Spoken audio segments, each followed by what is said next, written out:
So the game has finished. Chelsea 2, West Ham 1 at Stamford Bridge. Gutted not to get the draw, guys. I've got to say, I was feeling quite confident. I was feeling quite confident on this game, but obviously that it didn't pan out. I thought we played a really, really good account of ourselves, actually, on that game. I think we were unlucky to be on the losing side, although, you know, it has to be said, if anybody was actually going to win the game on merit last night, I think Chelsea were slightly the better team. As I say, I'm really just gutted not to get the draw. Though I suppose, to be honest with you, if this was Lopetegui, now, you know, I know we can't keep doing this, but if this was Lopetegui, I saw that lineup and my heart sank. You know, no Somerville. Obviously, elated to see Bowen back.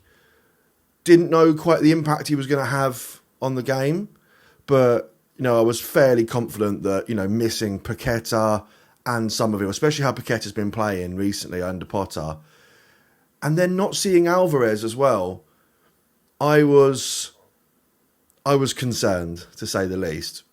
Now, actually, you've got to give the flowers here to Potter. I think he really is doing a really good job here. I think we're playing a lot more compact.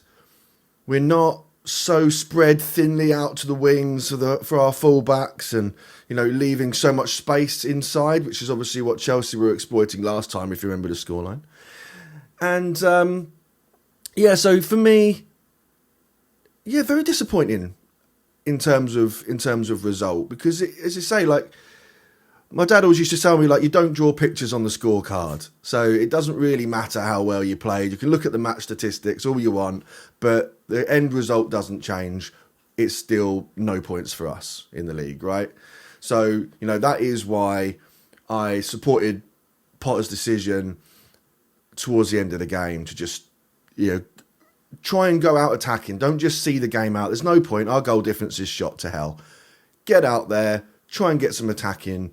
And you know what? We nearly stole a little something at the end. So I'm all for being positive. I think we've been yearning for this for an extended period of time now, to just try and get back at teams and really take it to them. And I think we did. So, you know, I think that there's lots and lots to be positive for there. But in the end, look, I think Neto was their X factor, right? They brought him on and, you know, he changed the game for them. I really don't feel like they had any teeth until Neto came on and, you know, really started taking it to us down that right-hand side. You know, once we brought Skulls on, you could tell he looked a little bit shaky as well. But look, that's good experience. I think Neto kind of had his number. But there's only one way to get better, and that's through game time. And I think, you know, playing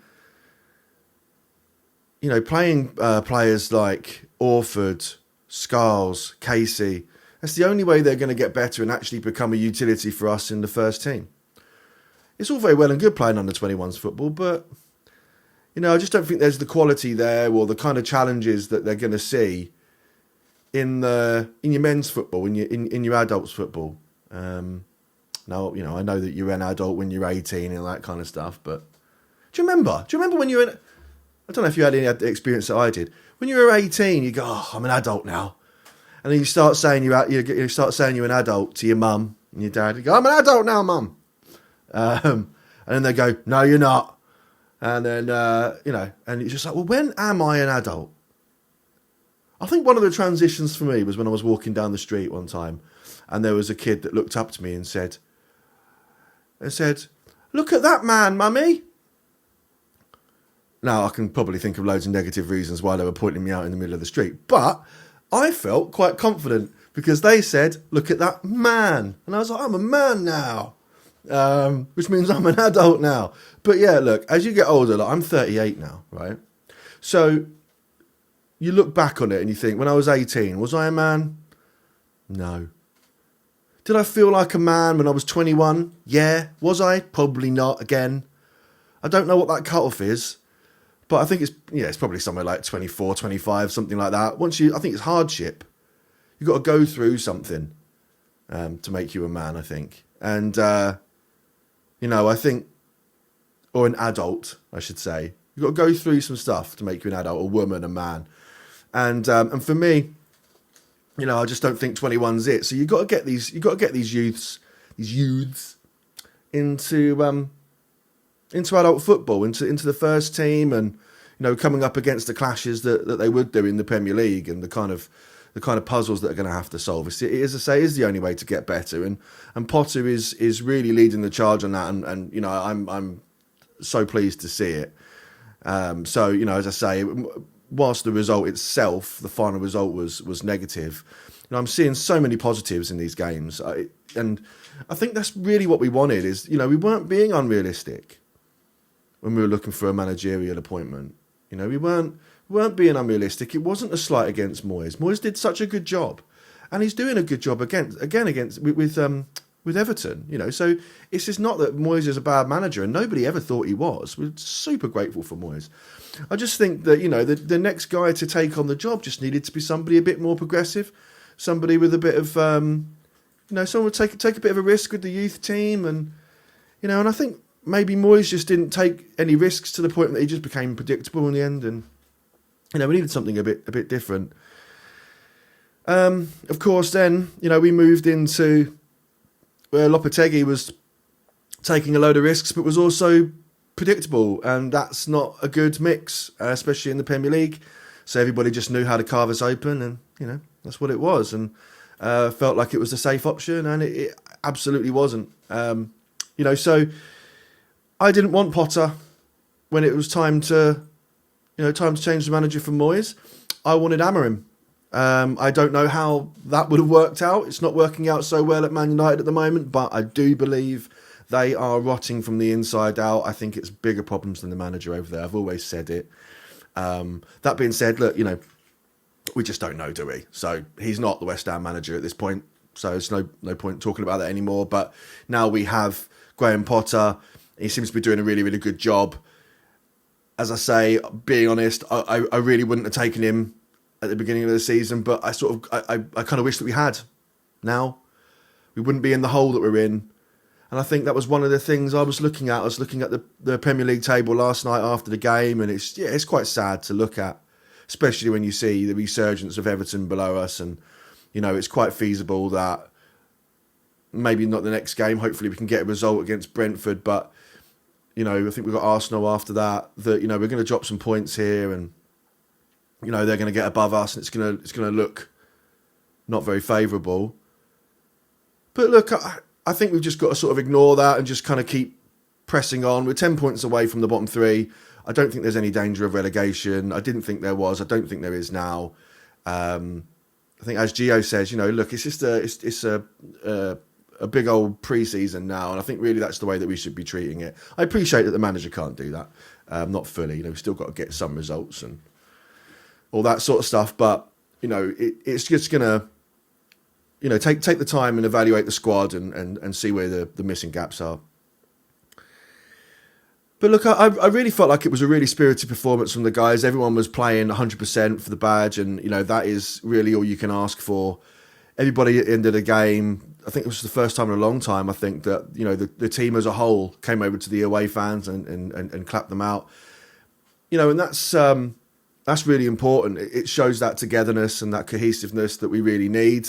And that only comes from the top down, and the captaincy. So I can only applaud that myself. I think it's a really good change. It's nice to see. It's just nice to see Potter and Bowen making a really positive impact. And by the way, Bowen, I mean, what a goal, what a finish. That was incredible. A forced error from Chelsea, and we capitalised on it. I thought it was a great goal. I really felt, that Bowen made a massive impact coming back. So I'm really, really excited to see how we push on with Bowen and all of our injuries back in the squad. I mean, look, we had Alvarez, Somerville, Paqueta, Todibo, Fulkrug, Antonio, all out. Right, this is a massive amount of players, high impact players, right? That aren't playing. So, and I really think when we get our squad back to remotely full strength, I think we'll be a problem. I really think we'll start kicking up that table. So I think we're good enough, and I think Potter's got the nous to do it for us. Also with the loan of Evan Ferguson, got to remember, and we've got Ward-Prowse back. Hopefully he can make a good impact with his set pieces. I know people talk a lot about his set pieces, but I think just as a person, he's a workhorse. He's a good player. It's not just a set piece machine. I think was it 8 goals and assists or something like that last season. I can't remember now, but he made a good impact on us, and none of those were. I think goals wise, at least, none of those were. Actually, no, one was from a corner, wasn't it? I was about to say none of them were from set pieces. So I'm going to drop that point. But my point is, anyway, he's a great player to have on the pitch, and he works hard and he covers ground, and that's what you need. And hopefully Potter can get a tune out of him and really help him fit into the squad. Because he wasn't doing anything at Forest. There's no point keeping him about, is there? So. Look, I felt like, as I say, I felt like if a team was going to win, it was going to be Chelsea. I'm gutted we didn't get the point. Absolutely gutted. But, as I say, it's just nice to see some positives in the games where we're losing. And you've got to think that Chelsea are 4th in the league. Right? We're 15th? So it's got to be pleasing that we're even able to compete, right? Because you could argue we could have won that. But anyway, look, I'll finish here. I mean, look, the next game's Brentford.